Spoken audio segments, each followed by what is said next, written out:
Assalamualaikum warahmatullahi wabarakatuh. Alhamdulillahi rabbil alamin, wal aqibatu lil muttaqin, wala udwana illa 'alal zalimin. Wassalatu wassalamu ala asyrafil anbiya'i wal mursalin wa ala alihi wa ashabihi ajma'in, wa ba'd. Bapak-bapak dan ibu-ibu, para jamaah pengajian subuh yang dimuliakan Allah SWT, mohon maaf kalau tidak bisa menyebutkan satu persatu. Terima kasih pada para pengurus Muhammadiyah Gresik, khususnya pengurus masjid yang telah memberikan kepercayaan pada saya mengisi pengajian pada subuh ini. Saya juga kaget seperti sampaikan Pak Anas Thohir ya, karena pengantarnya jangan kecewakan umat. Saya dapat WhatsApp jangan kecewakan umat tuh bingung ya. Emang salah saya apa gitu? Ini belum ada pengantar apa-apa. Ustadz ya, bisa silaturahim ke Gresik, jangan kecewakan umat. Baru pertama kali ada orang yang ngajak silaturahim udah mengancam. Iya. Jadi saya tanya, ini ada apa? Oh, disampaikan. Wah, luar biasa. Pokoknya nggak memberi kesempatan saya. Penjelasan ada pengajian Pak Amin Rais yang tiba-tiba berhalangan. Tuh langsung dapat nomor telepon dari Pak Sekjen MUI, Pak Anwar Abbas, ini foto-fotonya semua. Ya, jadi saya tinggal jawab, tunggu saya atur dulu acara. Ya, alhamdulillah bisa, dan ini semua pengaturan Allah Subhanahu wa ta'ala. Ya, alhamdulillah. Dan tentu menjadi kehormatan buat saya hadir depan Bapak dan Ibu, apalagi menggantikan ya guru bangsa kita, tokoh kita, Bapak Profesor Dr. Amin Rais. Dan saya sangat berbahagia juga kalau bisa melaksanakan amanah dari Pak Dr. Anwar Abbas, Sekjen MUI, ya, yang merupakan seorang pejuang luar biasa. Dan satu lagi tokoh yang tidak pernah saya bisa lupakan, kita semua merasa kehilangan, adalah Profesor Dr. Yunahar Ilyas ya, rahimahullah, yang luar biasa kiprah beliau dalam dakwah, dalam ilmu ya, dan perjuangan Islam di negeri kita tercinta ini. Bapak dan Ibu yang dimuliakan Allah Subhanahu wa ta'ala, saya disampaikan oleh panitia, kita ingin berbicara tentang girah umat, tentang keadaan umat, tentang kewajiban umat terhadap Islam dan terhadap kaum muslimin. Ini memang adalah persoalan yang harus selalu kita bicarakan. Sebagai muslim punya tanggung jawab terhadap Islam dan kaum muslimin. Sebagaimana dalam sebuah hadis yang sanadnya diperselisihkan oleh para ulama, tetapi matannya semua mengakui sahih. Ya, matannya sahih. Malam yahtamma bi amril muslimin falaisa minhum. Barang siapa yang tidak memperhatikan urusan kaum muslimin, maka dia tidak termasuk dari golongan kaum muslimin itu. Bahkan secara umum tentang perjuangan di jalan Allah Subhanahu wa ta'ala adalah kewajiban setiap orang yang mengaku beriman. Begitu penegasan dalam Al-Quran, surah Al-Hujurat ayat 15, yang diawali dengan ayat 14, yang semuanya menceritakan tentang hakikat iman. Ketika bercerita tentang hakikat iman, Allah Subhanahu wa ta'ala justru menyebutkan satu-satunya ciri di dalam satu-satunya sifat dari sekian banyak sifat orang beriman pada ayat tersebut, yakni mereka berjuang di jalan Allah Subhanahu wa ta'ala.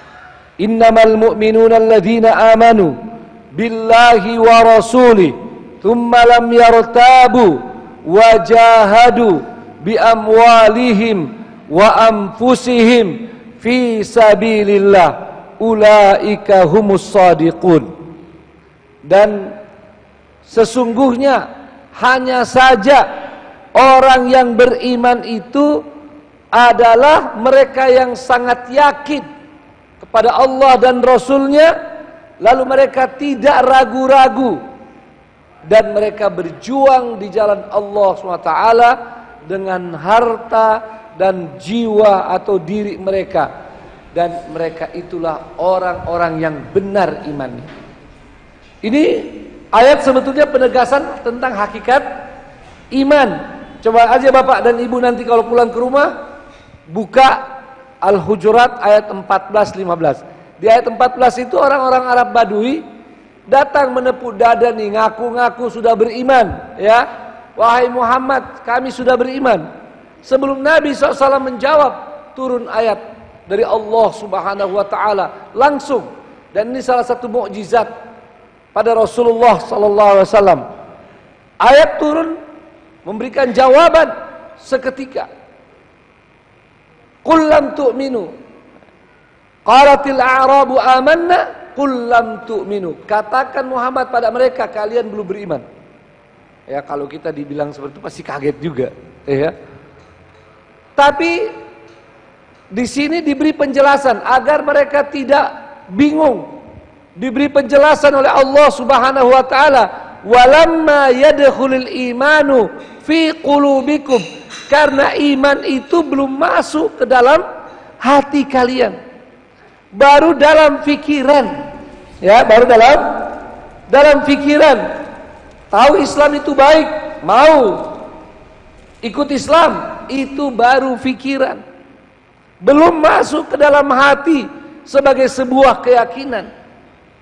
Maka kalau begitu kalian belum beriman. Kalian belum beriman.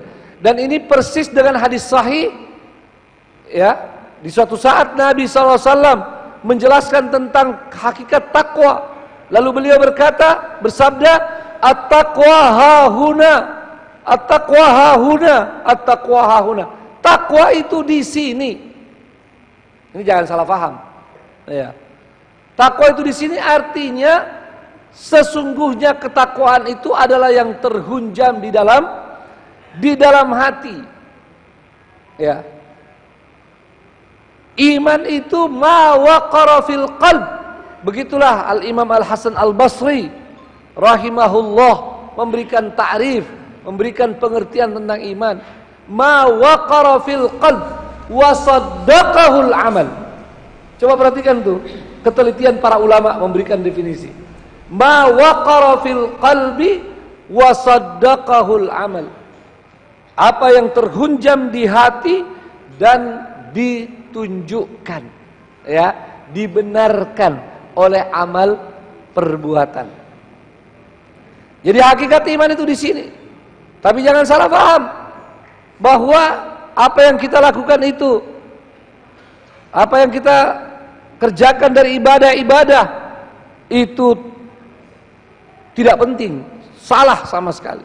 Justru dia bahagian dari iman, sekaligus tanda daripada iman itu. Tetapi bagi kita yang alhamdulillah sudah rajin melaksanakan ibadah, melaksanakan sholat, puasa, zakat, berhijab, menggunakan jilbab, menutup aurat, kita patut bersyukur. Tetapi mari selalu melakukan muhasabah. Ya, muhasabah. Apakah iman ini benar-benar sudah ada di dalam? Apakah segala yang kita lakukan ini benar-benar motivasinya dari dalam? Ya, bukan meninggalkannya. Apalagi seperti sebagian orang awam. Orang awam salah paham terhadap dalil-dalil seperti ini. Ustadz, yang penting kan hatinya. Maksudnya apa nih? Ya, saya sholatnya sekali-sekali Ustadz, tapi hati saya baik. Loh, yang tahu hati sampean baik itu siapa? Itu enggak benar. Ada juga yang bilang saya enggak pakai jilbab, ya, tapi hati saya baik. Itu ada yang pakai jilbab tuh, hatinya buruk tuh, hatinya rusak. Ini keliru, ya. Kalau jilbab aja tidak mau pakai, gimana hatinya baik? Yang sudah pakai jilbab aja masih bertanya-tanya kan? Ya. Ini persis jawaban Buya Hamka yang luar biasa. Ya. Buya Hamka ditanya, "Buya, ini ada tetangga saya rajin ibadah, tapi suka menyakiti tetangga. Ya.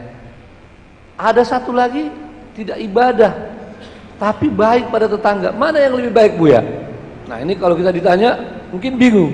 Buya Hamka seorang ulama jawab, yang tadi rajin ibadah, baik sama tetangga, itu untung rajin ibadah. Kalau tidak, dia akan lebih buruk lagi. Jadi rajin ibadah tidak baik pada tetangga, untung dia sudah rajin ibadah. Kalau tidak, lebih buruk lagi dia. Lebih parah. Dan yang tadi baik pada tetangga itu belum ibadah. Kalau dia ibadah, lebih baik lagi. Ini luar biasa jawaban seorang alim. Tapi ayat itu sendiri memberikan hiburan kepada orang Arab Badui. Dan kalau ada di antara kita orang-orang yang merasa sedih karena mungkin ada kekhawatiran pada imannya, dalam ayat itu dihibur oleh Allah SWT. Wa in tuti'ullaha wa rasulahu la yalidkum min a'malikum syai'a. Kalau kalian tetap taat pada Allah dan Rasulnya, mengikuti Allah dan Rasulnya, menjalankan ibadah-ibadah itu, termasuk menutup aurat, maka tidak akan sia-sia apa yang kalian kerjakan. Tidak sia-sia artinya akan diperhitungkan oleh Allah SWT, dan sekaligus bisa menjadi jalan, menjadi sebab iman masuk ke dalam hati kalian. Makanya antara iman dan amal soleh itu mempunyai korelasi yang luar biasa. Kalau seorang beriman akan terdorong melakukan amal soleh, dan amal soleh akan memperkuat imannya. Maka jangan saling menunggu. Ini Ustadz mana duluan nih, amal soleh dulu atau iman? Itu sama dengan nanya telur dulu atau ayam dulu. Ya. Padahal yang bagus kalau ada telur makan, ada ayam lebih-lebih lagi syukuri kan gitu. Ya. Mari berusaha untuk menguatkan iman dan perbanyak amal soleh. Tapi itu bukan pembahasan kita hari ini. Cuman kalau lewat begitu saja rasanya sayang. Ya. Jadi kalau saya ceramah gitu banyak mukaddimahnya, Pak. Ya, Bapak siap-siap sampai jam berapa nanti nih? Ya, tapi nggak usah khawatir. Saya punya pesawat pagi-pagi juga kok. Ya. Jadi dalam ayat tersebut ditegaskan hakikat iman dan disebutkan salah satu ciri orang beriman. Bapak Ibu, sifat orang beriman sedikit apa banyak, Pak? Ayo jawab yang kompak, Pak, jangan saya sendiri yang sedikit apa banyak, Pak? Banyak ya. Baca di surah Al-Mu'minun, berurutan itu. Qad aflahal mu'minun. Ya, terus ya saya nggak usah lagi sebut, nanti kepanjangan. Ya. Tapi dalam ayat ini, ayat 15 surah Al-Hujurat, cuma satu yang disebutkan. Cuma satu yang disebutkan sifat orang beriman. Dan itu dalam kaidah usul disebutkan ufrida li ahammiyatihi. Disebutkan secara spesifik karena dia sangat penting. Apa ciri orang beriman yang disebut dalam ayat tersebut? Kita ulang lagi baca. Innamal mu'minuna alladzina amanu billahi wa rasulihi thumma lam yartabu wa jahadu bi amwalihim wa anfusihim fi sabilillah. Kalimat-kalimat sebelumnya semua menegaskan hakikat iman. Orang beriman itu adalah sangat yakin pada Allah dan Rasulnya, lalu tidak ragu-ragu. Itu orang beriman, Pak. Lalu cirinya wajahadu bi amwalihim wa anfusihim fi sabilillah. Cirinya mereka berjuang di jalan Allah dengan harta dan diri mereka. Lalu ditutup ulaika humus shadiqun. Mereka itu orang yang benar-benar beriman. Ayo Pak, apa tadi ciri yang disebut? Ciri orang beriman, Pak? Ciri orang beriman? Apa, Pak? Berjuang di jalan Allah Subhanahu wa ta'ala. Jadi kalau mukmin yang sesungguhnya adalah pejuang. Ya. Mukmin yang sesungguhnya itu adalah pejuang. Peduli pada Islam, peduli pada nasib kaum muslimin. Tidak ada mukmin yang sesungguhnya lalu tidak peduli pada keadaan Islam dan kaum muslimin. Ya. Bahkan dalam sebuah hadis ada orang-orang yang mengaku sebagai orang beriman, tapi tidak mau berjuang, ya, tidak mau mengeluarkan infak fisabilillah, maka dikatakan bagaimana kau bisa masuk ke dalam surga. Ini statement yang jelas, penegasan dari Allah Subhanahu wa taala. Dan kita semua tentu ingin menjadi orang beriman, betul Pak? Ya, mau jadi mukmin sesungguhnya. Maka mari tumbuhkan kembali, kuatkan kembali, tingkatkan lagi semangat juang kita. Di tengah-tengah kekhawatiran, di tengah-tengah kebingungan sebagian kaum muslimin mau menghapus kata jihad dalam buku pelajaran. Ada apa tidak itu Pak? Ada itu Pak ya? Tapi itu bukan di sini Pak, di negeri anta berantah. Iya. Mau menghapus Pak kata jihad. Iya. Kata jihad ini tadinya mau dihapus aja ya. Dengan kata khilafah. Mau dihapus. Oh, lama-lama enggak usah dihapus, ditaruh aja di pelajaran sejarah. Saya dengan lantang menyampaikan pada para petinggi ya, negeri kita bahwa jangan lakukan itu. Ya, dan jangan samakan kata jihad dan kata khilafah. Kalau kata khilafah mau ditaruh di sejarah, silahkan, monggo. Memang dia bahagian dari sejarah. Tapi kata jihad tidak boleh keluar daripada pelajaran inti ajaran Islam. Dia harus masuk dalam fikih. Dia harus dijelaskan. Dia harus difahami, diketahui, menjadi inspirasi bagi kaum muslimin. Betul apa betul Pak?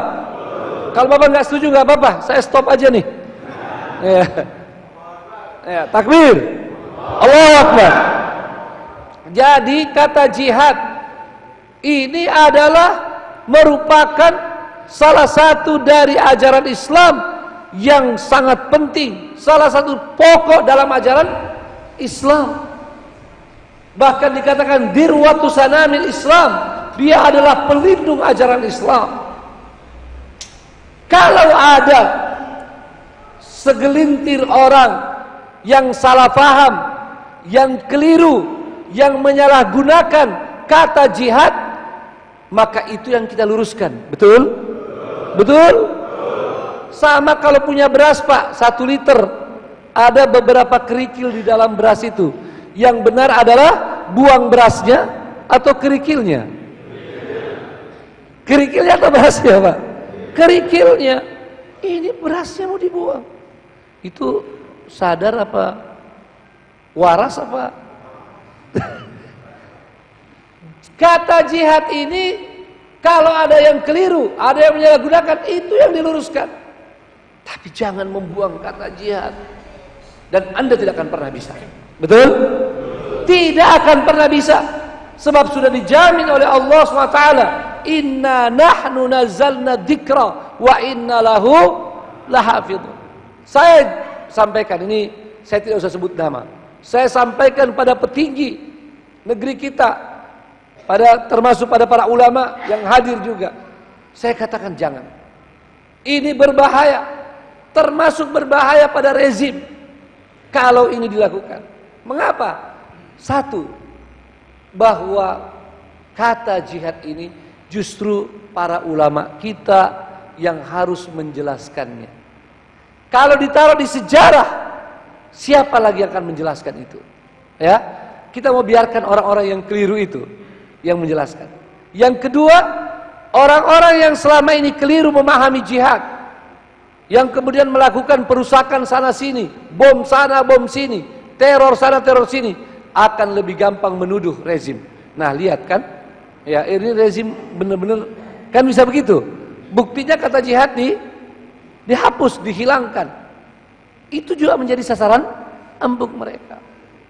Dan kalau begitu yang ketiga, ini berbahaya, akan memunculkan orang-orang yang mungkin lebih banyak lagi yang keliru memahami ayat ini, menjadi teroris-teroris wa na'udzubillah min dalik.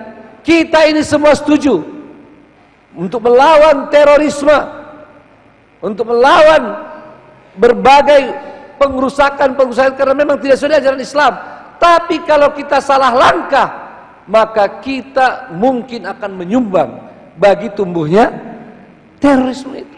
Orang-orang yang tidak mendapatkan pencerahan, yang tidak mendapatkan penjelasan seutuhnya, penjelasan yang sesungguhnya tentang makna jihad itu, ya.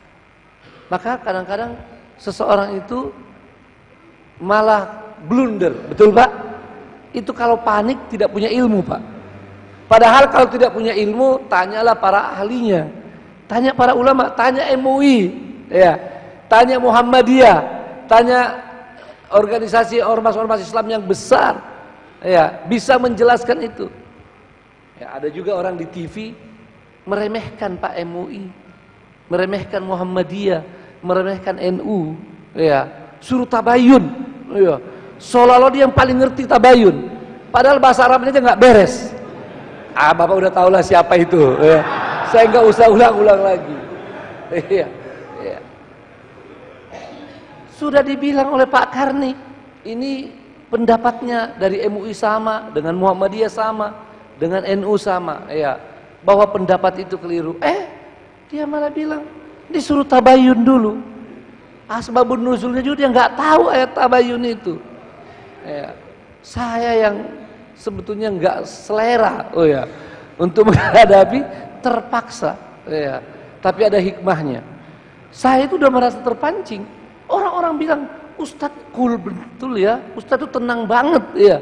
Saya kok tenang, saya udah terpancing sebetulnya itu. Ya. Mereka bilang, Ustadz bisa tenang ya. Oh, alhamdulillah kalau begitu. 99,9% semua mendukung apa yang saya sampaikan, ya, di medsos. Dan sekarang sudah 6 juta lebih yang menyaksikan acara itu. Jadi fas'alu ahla dzikri in kuntum la ta'lamun. Tanya orang-orang yang mengetahui kalau kalian tidak mengetahuinya. Jangan sok. Makanya istilah para ulama yang saya sebut juga di LC itu, ada namanya alim, ada namanya muta'alim. Ya. At-ta'alum itu adalah sok pandai. Ya. Dan sering di masyarakat kita ada orang-orang yang seolah-olah begitu banyak menyebutkan ayat dan hadis. Dia tidak tahu ayat dan hadis itu sebetulnya mana syahidnya dan mana wajhul istishhadnya, mana penggalan yang menjadi dasarnya dan mana pokok masalah yang dijadikan dalil itu. Nah, itulah pentingnya kita terus belajar. Jadi dalam kaitan dengan jihad, ini akan kita sampaikan hari ini. Jelas sekali maknanya adalah berjuang di jalan Allah Subhanahu wa taala. Kita perlu sampaikan pada umat kita. Kita sampaikan pada generasi muda kita makna yang sebenarnya. Dan bagaimana kedudukan makna daripada jihad itu. Jihad dalam bahasa Arab itu berasal dari 3 huruf sahih, jin, jim, ha, dal, ya. Yang masdarnya menjadi jihadan dan mujahadatan dengan al-juhdu, itu artinya al-jiddiyah wal badlu wa mulaqatil masyaqqah. Ini 3 makna dasar dari kata jihad. Kesungguhan, pengorbanan, dan kesiapan menghadapi kesulitan. Ya. Memang kemudian salah satu daripada pemaknaan jihad adalah perang, yakni al-qital. Tapi tidak semua jihad berarti perang. Ini sudah dipahami oleh para ulama. Jadi jangan karena ada orang yang keliru atau ada pesan sponsor, tiba-tiba kalimat yang luar biasa ini yang datang dari yang maha kuasa Allah SWT mau dihapus, mau dihilangkan, mau dipinggirkan. Mari luruskan, mari jelaskan, mari tegaskan maknanya. Dia adalah perjuangan menegakkan kebenaran, menegakkan risalah Islam, ya, dengan penuh kesungguhan, pengorbanan, dan siap menghadapi kesulitan. Jadi dia umum. Bukan semata-mata perang.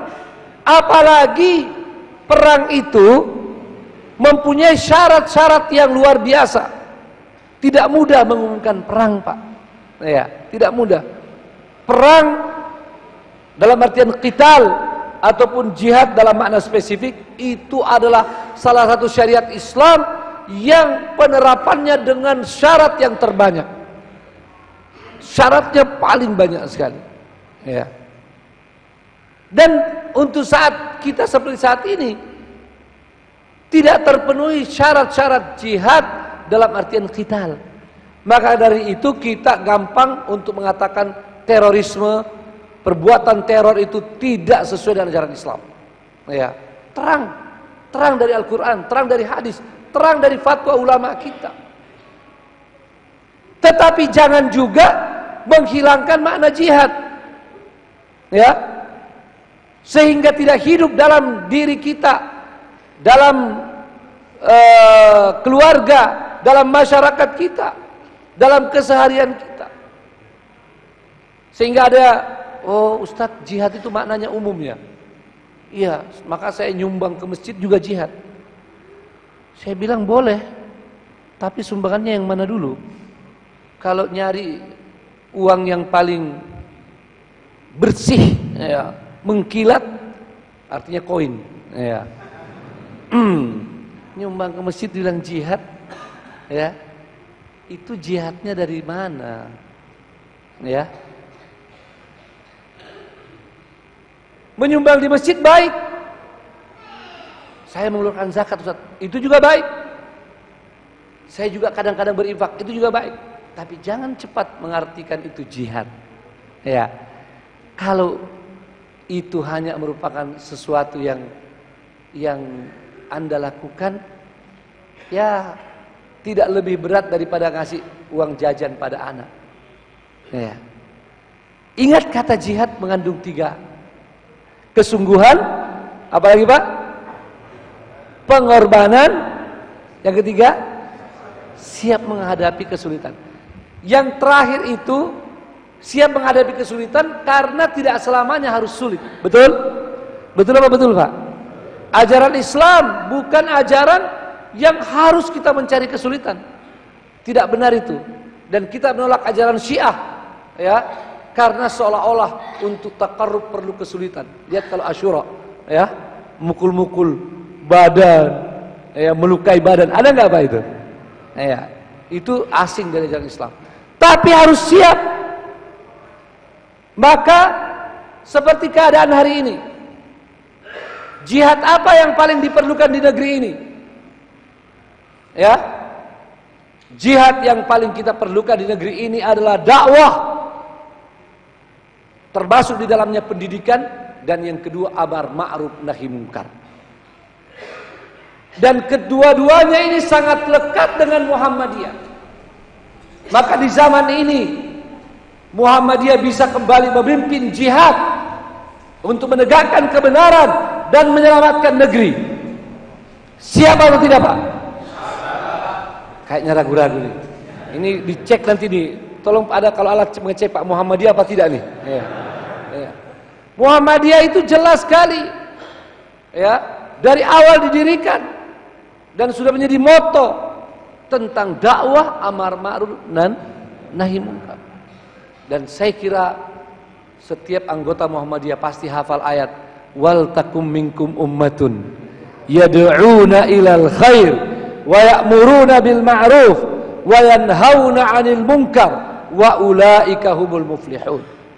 Hendaklah segolongan di antara kalian ada yang menyeru, mengajak ke jalan Allah SWT, memerintahkan pada yang ma'ruf dan mencegah dari yang mungkar. Dan merekalah orang-orang yang beruntung, orang-orang yang mendapatkan kemenangan. Untuk dakwah dan pembinaan atau pendidikan saya tidak usah bahas. Ini luar biasa. Ya, tinggal bagaimana terus kita pertahankan dan tingkatkan. Tapi kita bahas kembali tentang jihad dalam artian amar ma'ruf nahi munkar. Amar ma'ruf nahi munkar, memerintahkan pada yang ma'ruf, mencegah dari yang munkar. Ini salah satu jihad. Bahkan dalam sebuah hadis sahih dikatakan, afdalul jihad kalimatu haqqin inda sultanin jair. Seafdal-afdal jihad adalah Anda menyampaikan kebenaran, kalimatu haqqin, di depan penguasa yang zalim. Izin minum dulu, Pak.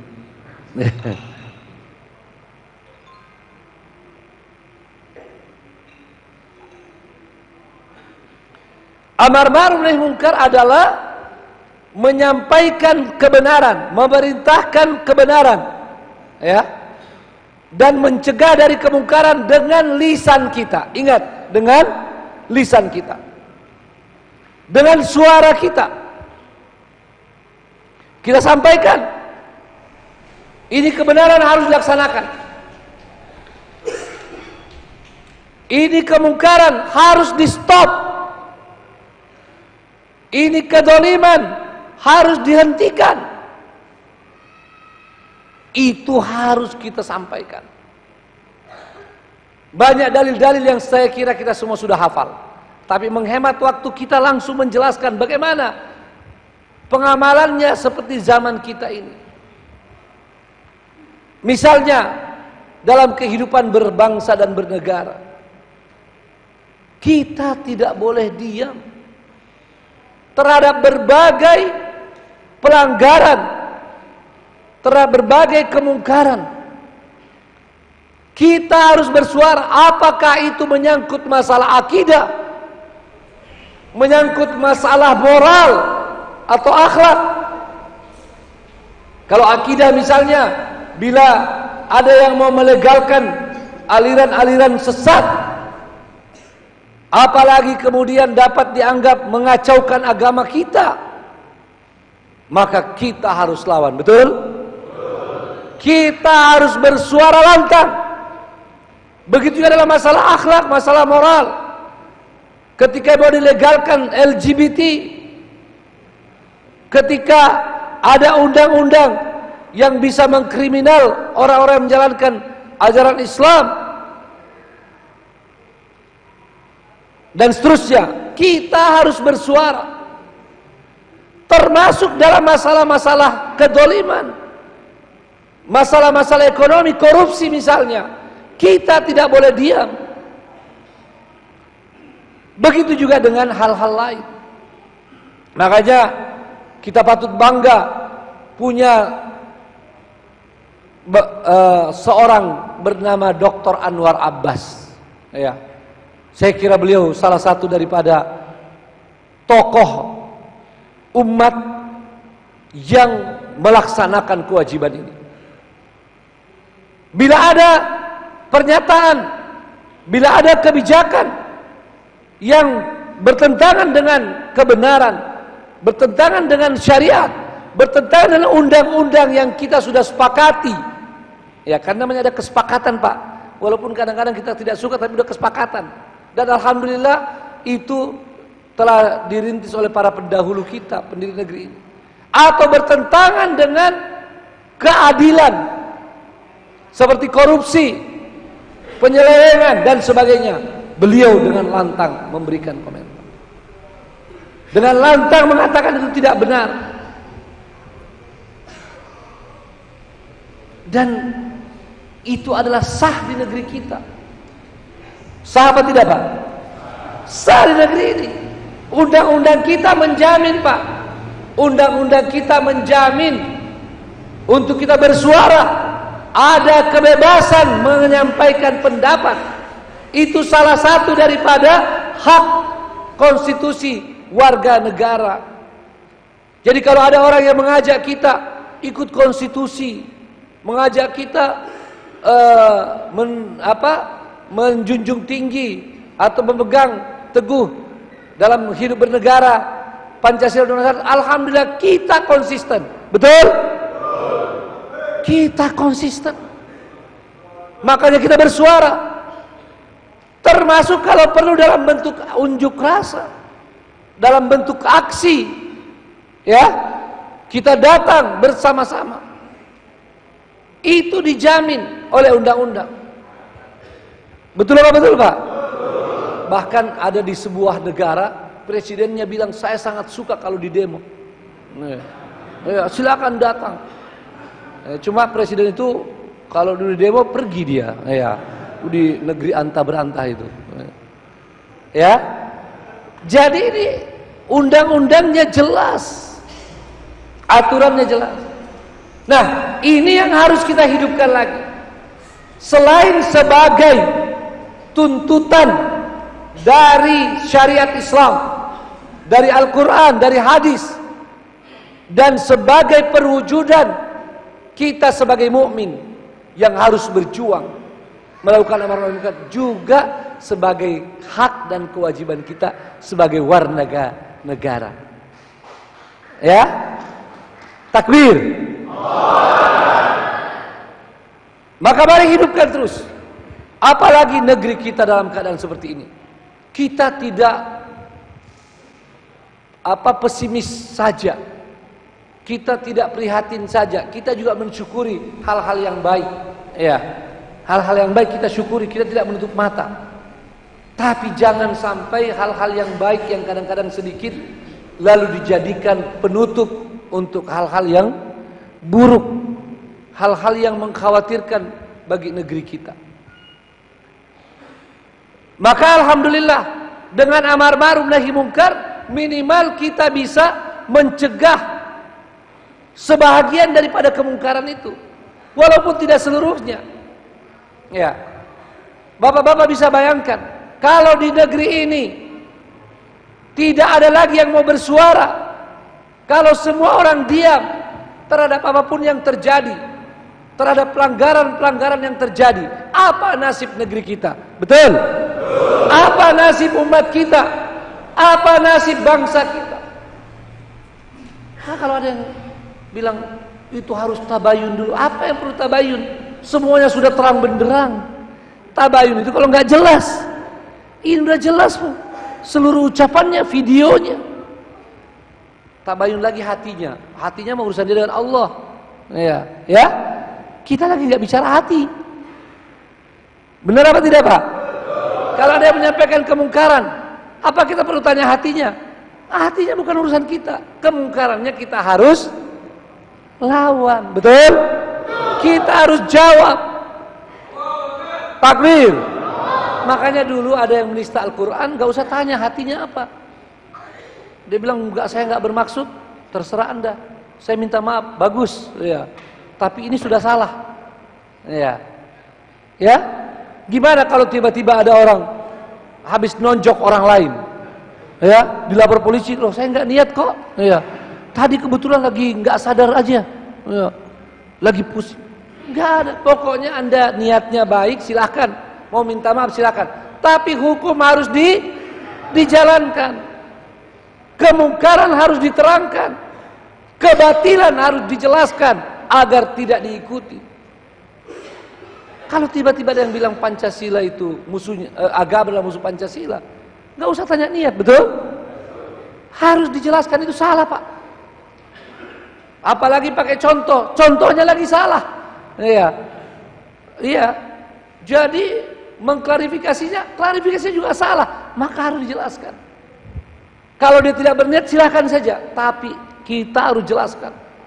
Dan untuk ulama berbicara, kalau tidak, Pak, di negeri ini laqala man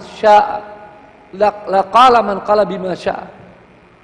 Maka semua orang akan berbicara dengan apapun yang mereka kehendaki. Nah, inilah tanggung jawab kita. Inilah jihad kita. Kita menyuarakan kebenaran, dan Bapak Ibu jangan khawatir. Selain dia akan mendapatkan pahala di sisi Allah SWT, dia juga akan berhasil, insya Allah. Cepat atau lambat, ya, yakin. Dan alhamdulillah, apa yang telah dihasilkan oleh Muhammadiyah misalnya, sebagai sebuah ormas yang telah lebih dari 100 tahun, ini bukan hal gampang, ya, yang mungkin diremehkan, mungkin dicemooh oleh sebagian orang di awal-awalnya, tapi sudah terbukti membawa kebaikan yang luar biasa. Bagaimana lagi kalau anggota Muhammadiyah yang luar biasa banyaknya di Indonesia ini kembali memimpin amar ma'ruf nahi munkar dengan terang-terangan. Kita yakin bahwa keadaan negeri kita akan lebih baik insyaallah. Akan cepat keluar daripada krisis dan dari berbagai masalah ini. Termasuk apa yang dialami oleh saudara-saudara kita di luar negeri. Sebab muslim walaupun dia mempunyai keterikatan, mempunyai loyalitas pada negerinya, tapi dia tidak putus hubungan dengan kaum muslimin yang di luar negerinya. Betul? Betul apa betul Pak? Kita tidak boleh melepaskan diri dan tanggung jawab bagi saudara-saudara kita dimanapun mereka berada, apalagi yang tertindas seperti di Palestina, di Myanmar, di Uighur, dan yang terakhir yang terjadi di India. Kita tidak habis pikir, masih ada orang di zaman yang dia sebut zaman modern, zaman milenial, zaman medsos, zaman yang tidak ada lagi yang bisa ditutup-tutupi Pak. Kalau zaman lampau mungkin Pak ya, orang dikarungin ya nggak tahu siapa yang melakukannya ya, orang dianiaya bisa satu kota Pak ditutup, dibantai, lalu diumumkan 9 orang saja yang tewas. Itu ada Pak di satu kota besar di sebuah negara antah berantah di zaman lampau ya, satu kota ya, dilakukan penyerangan oleh tentara, oleh aparat keamanan, tapi medianya bisa ditutup. Di zaman ini tidak ada lagi yang bisa menutupi itu. Ya, orang yang dibantai pun, orang yang disiksa bisa memvideokan dan mengirim. Ya, apa yang mereka alami. Ini yang terjadi di India hari ini Pak. Kalau kita tidak sedih, kalau kita tidak menangis, kalau kita tidak prihatin, muhasabah Pak, muhasabah Bu. Tanya, adakah iman di dalam hati? Sebab orang beriman mempunyai ukhuwah dengan siapapun orang beriman lainnya. Innamal mu'minuna ikhwah. Dan namanya ukhuwah itu adalah merasakan apa yang dirasakan saudara kita. Seperti dalam hadis sahih, mathalul mu'minina fi tawaddihim wa tarahumihim kamathalil jasadil wahid idza ishtaka minhu 'udwun tada'a 'alaihi sa'irul jasadi bis-sahri wal humma. Seperti satu tubuh yang bila salah satu anggota tubuhnya merasakan sakit, yang lain juga merasakan sakit, demam dan tidak bisa tidur.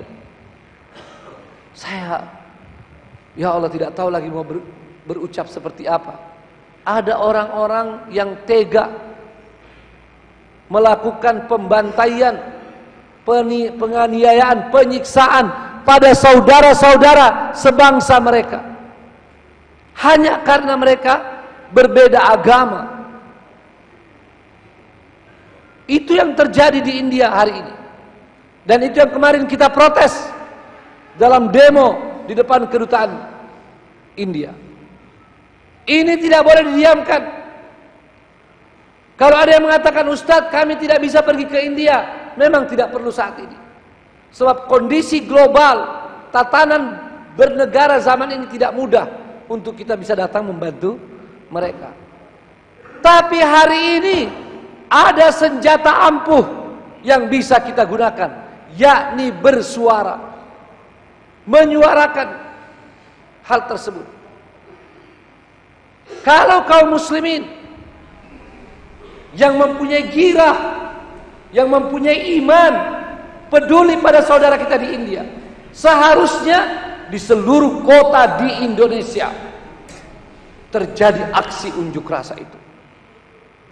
Unjuk rasa besar-besaran, dan kalau perlu diikuti dengan langkah-langkah konkret, misalnya boikot ekonomi, tolak seluruh produk dari sana.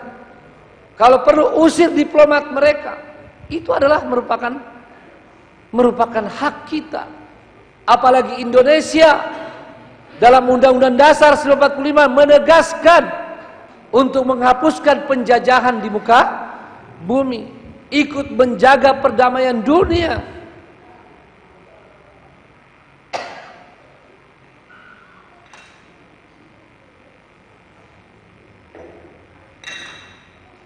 Bapak dan Ibu yang dimuliakan Allah SWT, jangan karena itu jauh dan tidak menimpa kita atau keluarga kita, lalu kita tidak merasakannya atau seolah tidak merasakannya. Ini adalah persoalan yang harus dimunculkan. Dan untuk itu kita perlu pengajian-pengajian seperti ini. Kita bangkitkan semangat itu. Dan kita dorong para pemimpin kita untuk berani memimpin aksi-aksi, ya, protes kita. Sebab kalau protes saja terhadap kemungkaran kita tidak berani, lantas di mana kualitas keimanan kita? Bukankah Nabi SAW telah bersabda, "Man ra'a minkum munkaran falyughayyirhu biyadihi wa illam yastati' fa bilisanihi wa illam yastati' fa biqalbihi wa dzalika adhaful iman." Jangan lupa, Pak, yang terakhir itu ada komentar Nabi. Yang terakhir dikomentari khusus oleh Nabi, "Wahai kalian kaum muslimin yang hanya mau mengingkari kemungkaran dengan hati, itu artinya iman kalian sangat lemah." Bukan dikatakan imanun dhaif, tapi dikatakan adhaful iman, selemah-lemahnya iman.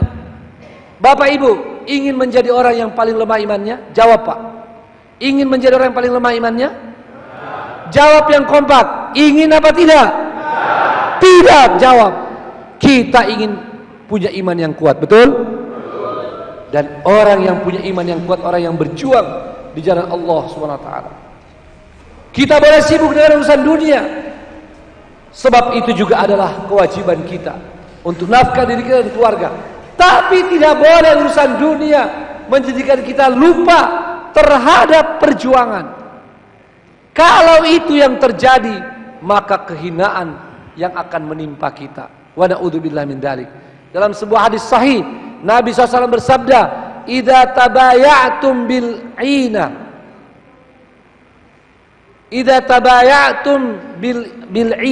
wa akhadtum adnabal baqar wa raditum biz-zar' wa taraktumul jihada fi sabilillah." Kalau kalian suka berjual beli dengan riba, dengan dalam bentuk riba, dengan berbagai jenisnya, ya. Ini kalau bicara fikih sedikit, al-ina itu orang menjual secara kredit kepada seseorang, lalu dia beli lagi dari orang itu secara kontan dengan harga yang di bawah. Ini sama aja dengan sebetulnya meminjamkan duit lalu dibungakan, ya. Kalau itu yang terjadi dan kalian semuanya sibuk dengan urusan dunia dan melupakan urusan perjuangan, maka Allah SWT akan menjadikan kehinaan pada kalian. Sallallahu alaikum dhullan, Allah akan menjadikan kehinaan di atas kalian.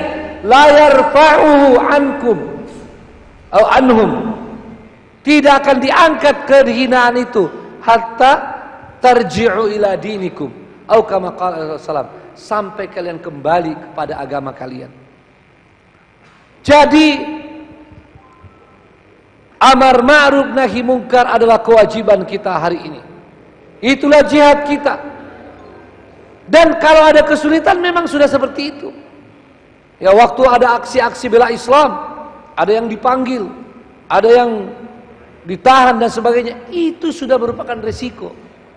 Tapi jangan khawatir orang beriman karena mau jihad tidak takut resiko. Bukan mencari resiko, betul? Tapi tidak takut pada resiko selama perjalanannya benar, sesuai dengan syariat, sesuai dengan undang-undang yang ada, yang sudah menjadi kesepakatan kita. Menyuarakan kebenaran. Nah, saya ingin bercerita sedikit, Bapak dan Ibu. Selain pengalaman kita di 2016, alhamdulillah, aksi bela Islam telah membawa hasil, ya, telah membawa hasil penegakan kebenaran, ya. Orang semakin hati-hati di dalam menyampaikan sesuatu yang dianggap menista agama. Juga kita berhasil di dalam beberapa hal konsolidasi pada umat. Saya ingin bercerita kisah amar ma'ruf nahi munkar. Al-Izz ibn Salam, salah seorang ulama besar, pengarang buku Talbisul Iblis. Ini terkenal sebagai seorang ulama yang konsisten amar ma'ruf nahi munkar. Pertama-tama beliau sebagai seorang alim berada di Syam, Syria, ya, melakukan amar ma'ruf nahi munkar sampai akhirnya diangkat sebagai seorang qadhi, bahkan sampai menjadi ketua qudat, artinya kalau seperti sekarang ketua MA lah. Tapi semangat amar ma'ruf nahi munkar tidak pernah berhenti, termasuk pada penguasa. Bila ada yang keliru dari penguasa, dia akan segera sampaikan. Dan kalau itu menyangkut urusan orang banyak, disampaikan terang-terangan. Kalau urusan pribadi, disampaikan bisik-bisik. Ini juga ada orang-orang yang salah fikir, bilang demo itu bid'ah. Kenapa bid'ah? Ya mudah-mudahan di Gresik tidak ada nih. Ya. Yang salah fikir Pak, ya, demo katanya bid'ah. Kenapa bid'ah? Enggak dikerjakan di zaman Nabi, ya, enggak dikerjakan di zaman salafus saleh. Anda aja yang kurang baca sebetulnya. Cuma Anda sudah seolah-olah jadi orang alim, ya.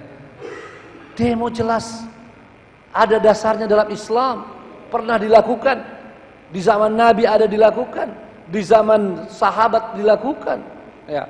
Cuma ini waktu terlalu singkat, kecuali kalau tanya jawab saya bisa terangkan, ya. Ada yang bilang bid'ah, betul? Atau nggak pernah dengar Pak? Betul ya, ada ya. Kita luruskan, itu salah, ya. Jadi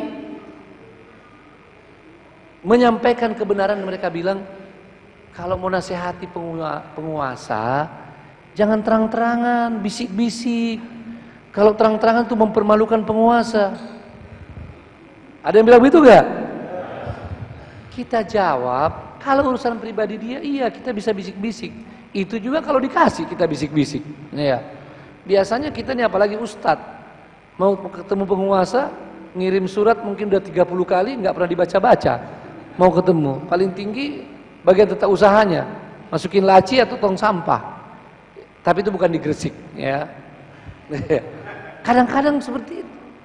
Tapi kalau urusan umum dan terang-terangan pelanggarannya, justru jangan bisik-bisik, ingatkan secara umum, ya, agar umat tahu bahwa itu tidak benar, ya. Ini bukan mempermalukan dan tidak juga mengajak orang untuk berontak. Siapa bilang berontak? Aksinya damai kok, ya. Waktu kita mau aksi bela Islam, kita sudah menekankan tidak boleh kita melakukan hal-hal yang tidak sesuai dengan undang-undang. Tidak boleh ada kerusuhan, ya. Yang dibawa tidak boleh ada benda-benda tajam. Ya, ada waktu kami memberikan pengarahan menjelang aksi bela Islam, ada yang tanya, Ustadz besok apa saja kita bawa? Saya bilang bawa makanan kecil, bawa sejadah, bawa air minum. Cuma itu Ustadz. Saya bilang maksud Bapak apa? Ya. Gimana kalau kita diserang? Ya menghindar. Saya bilang begitu. Enggak, saya besok mau bawa pedang katanya. Ya. Itu bukan aksi damai.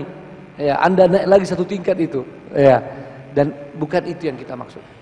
Jadi yang namanya aksi damai ini adalah sesuatu yang disyariatkan. Kita mengingatkan. Dan di zaman Umar bin Khattab pernah suatu ketika beliau pidato, wahai ibu-ibu, nggak boleh lagi naik ini maharnya tinggi-tinggi. Ya, ini mahar udah naik-naik terus nih. Ya, kasihan para pemuda.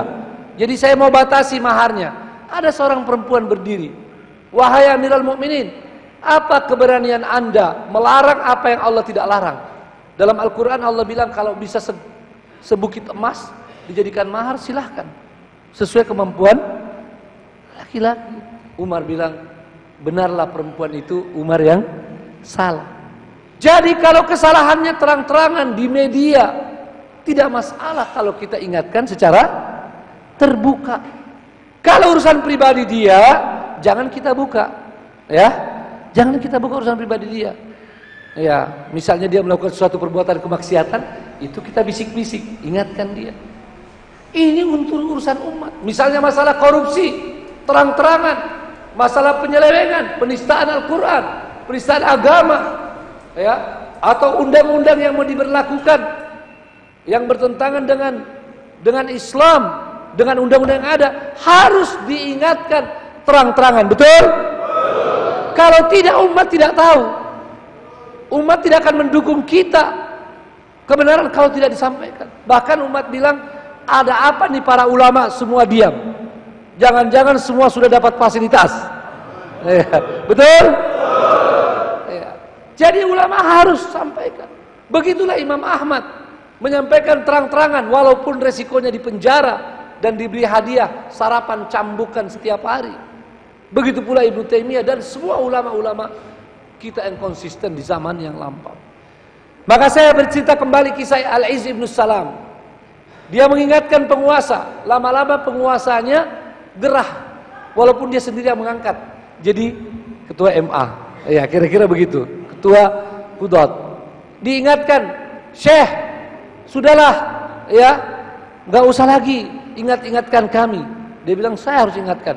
Kalau begitu nanti kami pecat aja. Ya, akhirnya dipecat. Dipecat itu tidak membuat sang alim, sang ulama berhenti menyampaikan amar ma'ruf nahi munkar. Akhirnya diusir, Pak. Ya, diusir. Kalau zaman dahulu ngusirnya, Pak, terang-terangan. Pergi kau. Kalau sekarang, Pak, bisa saja cara mengusirnya halus. Ya, misalnya ada kasusnya. Ya, kalau tidak ada dibuatkan juga bisa. Ya, itu di negeri antah berantah, Pak. Ya.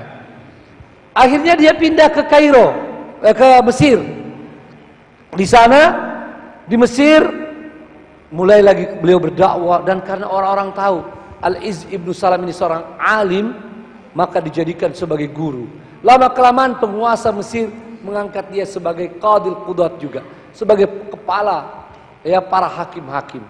Tapi karena memang dia ulama konsisten untuk menyampaikan kebenaran, amar ma'ruf nahi munkar, baik di dalam ataupun di luar, maka dia tidak pernah berhenti. Akhirnya penguasa itu gerah lagi. Kayaknya di mana-mana penguasa suka begitu, ya, selalu bilang saya suka nasihat. Kalau dinasehati jadi gerah juga. Ya, mudah-mudahan di negeri kita tidak ada, ya. Bilang amin, Pak. Ya, amin. Akhirnya dipecat lagi. Al-Izz ibn Salam dipecat lagi di negeri itu. Dan karena dia tidak berhenti mengingatkan, diusir lagi. Tapi di sini lihat, kalau seorang konsisten dalam berjuang, ada saatnya akan datang kemenangan. Ketika Al-Izz ibn Salam diusir dari Mesir saat itu, ketika mulai keluar dari kotanya, hampir seluruh penduduk negeri ingin ikut keluar. Maka sang sultan bilang, mau pada kemana nih? Mau ikut keluar dengan Al-Izz ibn Salam. Takut juga dia bilang, apa gunanya saya jadi pemerintah kalau nggak ada rakyat? Rakyat itu ada kalau ada, pemerintah itu kalau ada. Ayo, Pak, pemerintah ada kalau ada. Kalau rakyat tidak mengakui lagi, nggak ada pemerintah, betul? Maka waktu rakyatnya mau ikut keluar, akhirnya sang sultan mengalah. Langsung datang menghadap kepada Syekh, Syekh tolong balik, ya, kembali. Tapi saya mau kembali kalau tidak dihalangi menyampaikan kebenaran. Terserah Syekh. Ya. Alhamdulillah. Akhirnya Syekh dan para penduduk kembali dan mereka bisa menegakkan amar ma'ruf nahi munkar sehingga kebenaran tegak, keadilan dapat ditegakkan dan kedoliman dapat dihilangkan atau diperkecil. Takbir. Allah. Bapak dan Ibu, maukah negeri kita menjadi negeri yang baldatun thayyibatun wa rabbun ghafur? Mau kan? Kita mau negeri kita menjadi negeri yang tentram? Kita mau negeri kita menjadi negeri yang damai? Negeri yang utuh? Negeri yang sejahtera? Negeri yang makmur? Maka mari tegakkan amar ma'ruf nahi nahi mungkar. Mari semua bertekad bahwa kita tidak akan diam. Siap? Kita akan terus bersuara menyampaikan kebenaran dengan cara yang benar tentunya, dengan cara yang penuh akhlak, tapi kita tidak akan pernah berhenti. Siap? Insyaallah ini menjadi janji kita pada Allah Subhanahu wa taala. Kita bertanggung jawab, Pak, pada negeri kita ini yang telah diwariskan oleh para pendahulu kita dengan darah, harta dan air mata mereka. Jangan biarkan orang-orang jahat merusak negeri ini. Betul?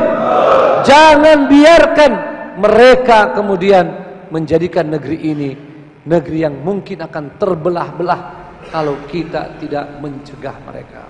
Mudah-mudahan apa yang kami sampaikan ada manfaatnya. Kembali kepada ayat tadi, marilah menjadi mukmin yang sesungguhnya. Mukmin yang sejati adalah mereka yang berjuang di jalan Allah Subhanahu wa taala. Yang berjuang itu adalah selalu sungguh-sungguh memikirkan, pikirkan terus, Pak, apa keadaan umat, apa keadaan Islam, lalu berkorban. Mari korbankan sebagian harta kita, mari korbankan tenaga kita, korbankan waktu kita mengurus agama ini.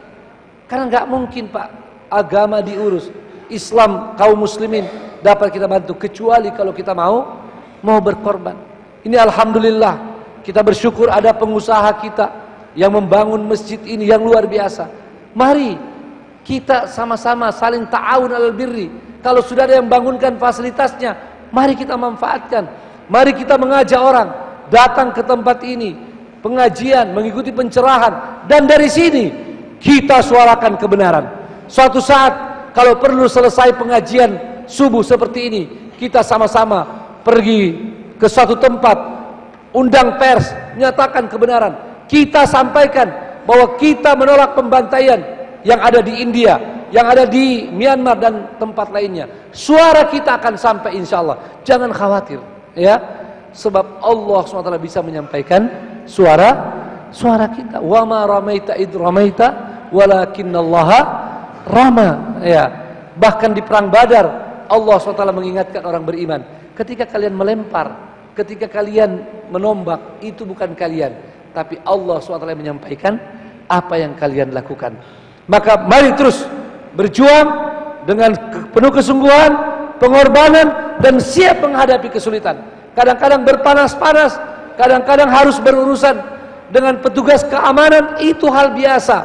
Dan kadang-kadang kita mengalami hal-hal yang tidak kita sukai. Itulah resiko perjuangan. Walaupun kita berdoa pada Allah untuk dimudahkan dan diberikan keselamatan. Semoga bermanfaat. Wassalamualaikum warahmatullahi wabarakatuh.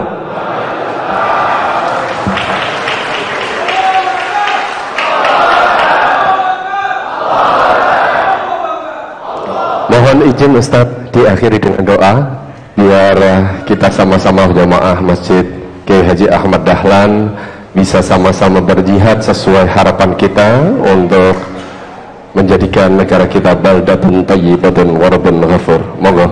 Ya. Kita tutup dengan doa kafaraah majelis yang sangat-sangat mengingatkan kita tentang tanggung jawab dan sekaligus mohon keselamatan. Mohon Bapak dan Ibu duduk dulu, ya, dengarkan doa kafaraah majelis dari Rasulullah sallallahu alaihi wasallam sebagai penutup daripada majelis ini. Allahumma qsim lana min khasyatika ma tahulu bihi bainana wa baina ma'siyatik wa min ta'atika ma tuballighuna bihi jannatak wa min al-yaqini ma tuhawwinu bihi alaina masa'ibad dunya. Allahumma matti'na bi asma'ina wa absarina wa quwwatina abada ma ahyaitana waj'alhu al-waritha minna waj'al tha'rana 'ala man zalamana ولا تجعل مصيبتنا في ديننا ولا تجعل الدنيا أكبر همنا ولا مبلغ علمنا ولا تسلط علينا بذنوبنا من لا يخافك فينا ولا يرحمنا ولا تسلط علينا بذنوبنا من لا يخافك فينا ولا يرحمنا. Ya Allah, janganlah jadikan berkuasa atas kami, ya Allah, orang-orang yang tidak sayang pada kami dan tidak takut kepadamu ya Allah ya Rahman ya Rahim. Allahumma izzal Islam wal muslimin, Allahumma izzal Islam wal muslimin, Allahumma izzal Islam wal muslimin, Allahumma ansuril muslimin al mustad'afin fi kulli makan, Allahumma ansuril muslimina fi Palestin wa fi Myanmar wa fi Uyghur wa fil Hind ya Allah ya Rahman ya Rahim. Anqidhil muslimina fil Hind ya Allah ya Rahman ya Rahim. Selamatkanlah saudara-saudara kami di India, selamatkanlah saudara-saudara kami di Myanmar, saudara-saudara kami di Uyghur, saudara-saudara kami di Palestina ya Rahman ya Rahim. Allahumma alaika bi'adail Islam fa innahum la yu'jizunak. Ya Allah, Engkaulah yang maha kuasa untuk menghancurkan orang-orang yang memusuhi agama kami ya Allah, yang memusuhi kebenaran, yang memusuhi kaum muslimin. Arina fihim ajaiba qudratik. Ya Allah, tunjukkanlah pada kami keajaiban kekuasaan-Mu atas orang-orang yang durjana, orang-orang yang membantai saudara-saudara kami. Ya Allah yang maha kuasa, ya Allah yang di tangan-Mu ya Allah segala kekuasaan dan segala kekuatan. Ya Rahman ya Rahim, jannibna al-waba wal bala wal fitan ma dhahara minha wa ma batan. Jauhkan kami ya Allah dari segala bala, dari segala wabah, dari segala fitnah, baik yang nampak maupun yang tidak nampak ya Allah. Allahumma jannibna wabah corona ya Allah. Jauhkan kami dari wabah corona ya Allah. Jauhkan kami dari virus corona ya Allah, dan segala macam penyakit yang mengancam kehidupan kami. Ya Rahman ya Rahim, ya Allah ya Rahman ya Rahim. Jagalah pemimpin kami ya Allah, jagalah para ulama kami ya Allah, jagalah pemimpin organisasi kami ya Allah, pemuka-pemuka kami ya Allah. Berikan tambahan hidayah pada mereka untuk memimpin kami dalam kebenaran, untuk memimpin kami melakukan perjuangan, memimpin kami ya Allah untuk amar ma'ruf nahi mungkar, untuk melawan segala kemungkaran, agar negeri kami menjadi negeri tentram ya Allah, menjadi negeri baldatun thayyibah wa rabbun ghafur ya Rahman ya Rahim. Jadikanlah negeri kami Indonesia ini ya Allah negeri yang aman, tentram, sejahtera, makmur. Begitu pula negeri-negeri Islam lainnya. Rabbana atina fid dunya hasanah wa fil akhirati hasanah wa qina adzabannar. Walhamdulillahi rabbil alamin. Subhanakallahumma rabbana bihamdika asyhadu an la ilaha illa anta astaghfiruka. Assalamualaikum warahmatullahi wabarakatuh.